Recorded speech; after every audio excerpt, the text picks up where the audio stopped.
Once again, good morning, students. We are now on the second aspect of this lecture, and the topic now is how to calculate the risk of an investment. How to calculate the risk of an investment. By definition, risk is the variability of returns, that is, actual returns from those that are expected. The variability of actual returns from those that are expected. The standard deviation, represented by the sign there, is used to measure the risk of an asset. And the formula for standard deviation is the square root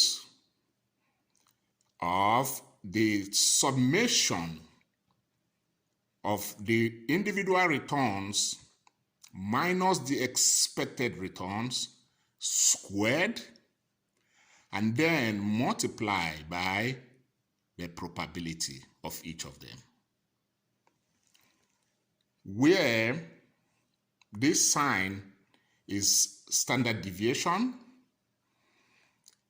this is the return, and this is the expected returns. PI is the probabilities.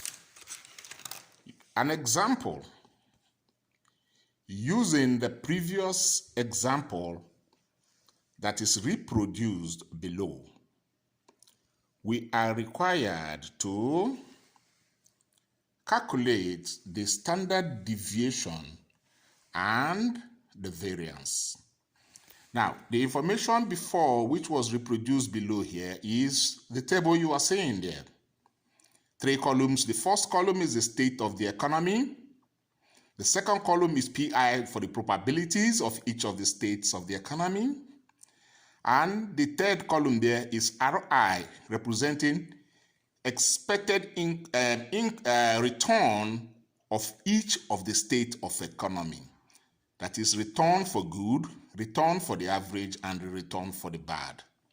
So this is the question that is given. Next, we shall go to the next page and commence the solution of this problem. To commence the solution of this problem, we need to follow certain steps. The first step, which is step 1, is to create a table with the information in the question that you are given, and also add more columns as shown below. This is what is given: state of the economy. This is the probabilities given. These are the returns: 15%, 12%, and 6%. Now, this we have already done in the previous example, how to calculate expected return. This 0.5 times this, which is this, times this, equals this. This times this, which is this times this, equals this. And then this times this, which is 0.2 times 6 equals 1.2. When you add 7.5 to 3.6 to 1.2, you have 12.3, as it was in the previous example. Next, we add 3 additional columns. The first one is the individual returns minus the expected return. The next column is squaring what we have in the previous one. That is, that's return minus expected return, we put in a bracket and square it. And the last column is to multiply what we had in this particular column. We multiply with the probability. That is the last column. Now, how do we go about it? Here we have return minus expected return. The first return is 15, shown here. This is 15. That is the 15 here. Minus expected return from the answer 12.3. So 15 minus 12.3 equals 2.7. The next one is 12, which is here, minus expected return 12.3, which is equals minus 0.3. The last one is 6, which is here, minus expected return 12.3, which is equals to minus 6.3. We do not add up this. That is why you see a dash here. Then the next column is to square the answers we have in the previous column. All these answers we have here, 2.7 minus 0.3 and minus 6.3, they are to be squared in this column. So we open a bracket and say 2.7 squared to give you 7.29 minus 0.3 squared to give you 0.09 and minus 6.3 squared to give you 39.69. All these answers we have here, we multiply by the probability. This is the probability. So we go to the last column. The answers we have here, which is 2.7, minus 0.3, and minus 6.3. We put them in a bracket here and square them. Then we have the answers 7.29, that is 2.7 squared. Then minus 0.3 squared, we have 0.09, and minus 6.3 squared, we have 39.69. Finally, we take these answers, this, and this, and multiply by the probabilities. That is what you are saying here. 7.29 times this will give you 3.645.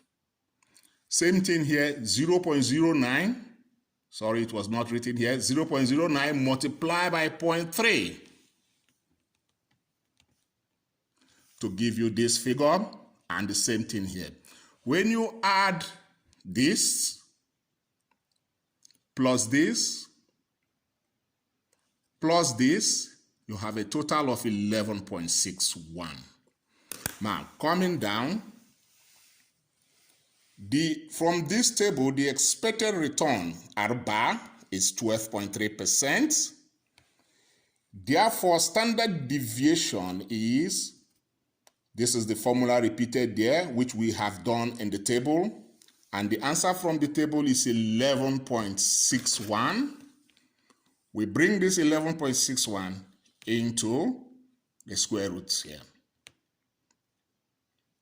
Therefore, the square root of 11.61, the square root of 11.61 is equals to 3.407. The answer is approximately 3.41% for the standard deviation. The variance is simply the square root of the standard deviation. Here we have 3.41, approximated, because the answer is more than this. So we approximated here. So we bring this figure here. This is the standard deviation, which we bring here to square it. 3.41 squared. That is 3.41 times 3.41 to give you 11.63 as the variance. Now, why is it that this answer is not the same thing as this? Because this answer ought to be exactly this figure here, which is this same figure here. Why is it not? Why is there a slight difference? Now listen, 11.63 is slightly different from 11.61 because of approximation. Because this was approximated, that is why we had a slight difference in the figure. Thank you very much.